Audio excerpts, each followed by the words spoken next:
Hello viewers, welcome back to our channel Telugu dose. So viewers, ఇవాళ ఒక useful video అనేది చేయబోతున్నాను. సో వీడియో వచ్చేసి బిఏ స్పెషలైజేషన్స్. చాలా మందికి డౌట్ వస్తుంది, ఇప్పుడు బిఏ అంటే ఏ స్పెషలైజేషన్స్ ఉంటాయి, ఏది తీసుకోవాలి అని. సో మనకు వచ్చేసి బిఏలో నియర్లీ ఒక 6-7 స్పెషలైజేషన్స్ అనేవి ఉన్నాయి. సో ఫస్ట్ వచ్చేసి మీరు బిఏ స్పెషలైజేషన్లో హిందీ తీసుకోవచ్చు, economics, sociology, political science, history, psychology, journalism or mass communication. So ఇవి వచ్చేసి స్పెషలైజేషన్స్ బిఏలో. ఆల్రెడీ నేను బీకామ్లో ఏ స్పెషలైజేషన్స్ అనేది కూడా వీడియో చేశాను. చాలామంది బిఏలో ఏ స్పెషలైజేషన్స్ ఉంటాయని డౌట్స్ ఉన్నాయి. సో ఇవి వచ్చేసి స్పెషలైజేషన్స్. హిందీ అయితే తెలుసు, అంత హిందీ గురించి ఉంటుంది. ఎకనామిక్స్ అయితే మన ఎకనామీ గురించి, sociology, political science, history, psychology, journalism. ఒకవేళ మీరు బిఏ జర్నలిజం చేస్తుంటే మీరు జర్నలిస్ట్ అవుతారు. ఇప్పుడు న్యూస్ రిపోర్టర్స్ లాగా అలా కావచ్చు ఒకవేళ మీరు బిఏ జర్నలిస్ట్ అయితే. లేదా ఇందులో ఉన్నది ఏదైనా తీసుకుంటే మీకు మంచి జాబ్స్ అనేవి వస్తాయి. సో ఇందులో మీకు బెస్ట్ ఏది అని అనుకుంటే అన్నీ వాళ్ళ తగ్గట్టు అవన్నీ బెస్టే ఉన్నాయి. సో నేను ఒక్కటే చెప్తాను, మీకు ఇంట్రెస్ట్ బట్టి మీ ఇంట్రెస్ట్ ఎక్కడ ఉంది. ఫర్ ఎగ్జాంపుల్ మీకు పొలిటికల్ సైన్స్లో ఉందంటే పొలిటికల్ సైన్స్కి వెళ్ళొచ్చు. హిస్టరీ, బిఏ హిస్టరీ గురించి అంటే హిస్టరీ తీసుకోవచ్చు. సైకాలజీ కూడా మంచిదే. సైకాలజీ వచ్చేసి అంత బ్రెయిన్కి సంబంధించింది ఉంటుంది.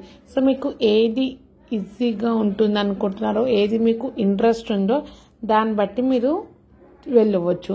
అండ్ ఇంకొకటి, బిఏ చేస్తే ఎలాంటి జాబ్స్ వస్తాయి, సో ఎంత హై ప్యాకేజ్ ఉంటుందా, ఇలా చాలా క్వశ్చన్స్ అనేవి మీ మైండ్లో రేజ్ అవుతాయి. సో నేను చెప్పినట్టు బిఏ చేస్తే కూడా మంచి జాబ్స్ అనేవి ఉంటాయి. స్టార్టింగ్ వచ్చేసి 20 నుంచి ఒక 30 వరకు అనేది ఉంటుంది. ఓకేనా. సో మీకు కంపెనీస్లో జాబ్ వస్తుంది.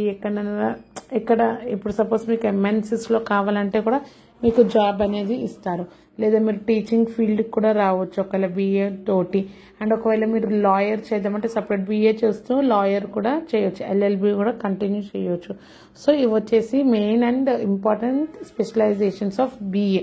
మీకు ఏది ఇంట్రెస్ట్ ఉంది, ఎక్కడ ఎందుకు ఇంట్రెస్ట్ ఉందో అది ఒకవేళ కమెంట్ బాక్స్లో కమెంట్ చేస్తే నేను హెల్ప్ చేస్తాను. ఓకేనా. అండ్ ఈ video me friends and relatives కూడా షేర్ చేయండి, చాలా యూస్ఫుల్ అవుతుంది వాళ్ళకు కూడా. సో చాలా బిఏలో వచ్చేసి ఎక్కువ జర్నలిజంకి అనేది డిమాండ్ అనేది ఉంటుంది. ఒకవేళ మీరు జర్నలిస్ట్ కావాలనుకుంటున్నారు అంటే మీరు జర్నలిస్ట్ తీసుకోవచ్చు. జర్నలిస్ట్ అంటే న్యూస్, ఇప్పుడు సపోజ్ క్వశ్చన్స్ అడగడము, న్యూస్ అనేది గ్యాదర్ చేయడము, రిపోర్టింగ్ చేయడము, అండ్ పొలిటికల్ వాళ్ళని క్వశ్చన్స్ అడగడము, ఇది వచ్చేసి జర్నలిస్ట్ పని. సో ఒకవేళ మీకు జర్నలిజం ఇంట్రెస్ట్ ఉంటే you can go for journalism. Or else నాకు పొలిటికల్ సైన్స్ మీద ఇంట్రెస్ట్ ఉంది, లేకపోతే మాస్ కమ్యూనికేషన్ మీద ఇంట్రెస్ట్ ఉందంటే మీరు అది కూడా తీసుకోవచ్చు. ఫస్ట్ థింగ్ వచ్చేసి మీకు ఇంట్రెస్ట్ ఉండాలి. మీకు ఏ కోర్స్ ఇంట్రెస్ట్ ఉంది అంటే ఆ కోర్స్ మీరు తీసుకోవచ్చు. సో జాబ్స్ అండ్ ఆపర్చునిటీస్ అన్ని కోర్సెస్కి, అన్ని స్పెషలైజేషన్స్కి ఈక్వల్గానే ఉంటాయి.